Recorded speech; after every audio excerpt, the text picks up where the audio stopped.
Hello મિત્રો, હું સુરતથી લાલજીભાઈ ને મારા મિની બ્લોક એક્સપોર્ટમાં તમારું હાર્દિક સ્વાગત છે. તો આજે આપણે પહોંચી ગયા છીએ ડુંડાસ ધામની અંદર. ડુંડાસ ધામની અંદર દાદાનો યજ્ઞ હતો. યજ્ઞની મજા લીધી છે અને સાથે સાથે યજ્ઞના પણ દર્શન પણ કર્યા છે. મજા આવી ગઈ ભાઈ દાદાના ધામની અંદર.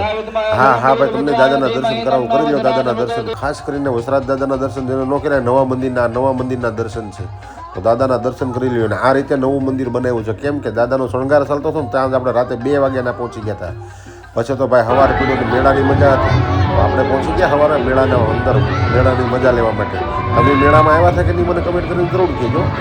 ખાસ કરીને જણાવજો કમેન્ટમાં. પછી અમારે જિજ્ઞેશ હારે હતો કે પપ્પા મારે પણ મેળામાં બેસવું છે. મેં કીધું લઈ લે ટિકિટ. અમારે જિજ્ઞેશભાઈ ટિકિટ લઈ લીધી, હાલતા ગયા ટિકિટની અંદર. બરોબર, અમે બાપ દીકરો બંને છે ને ભાઈ ટિકિટ લઈ અને બેસી ગયા એક ઓડામાં. બરોબર, મસ્ત ઓડો હતો ને ઓડામાં બેઠા. કેમ કે પબ્લિક એ બહુ હતું, મજા લીધી. ઓડાની અંદર 3-4 વાર આમથી આમ ઘુમાડ્યું ને તો આપણે તો લાગવા મળી બીક ભાઈ. તમને બીક લાગે કે ન લાગે મને કહેજો ભાઈ. મને તો ચક્કર ચડવા મળ્યા હતા ઓડાની અંદર. કેમ કે નીચું આવે ને પણ ઘડીક મજા લીધી ને પછી આપણે ઉતરી ગયા નીચે.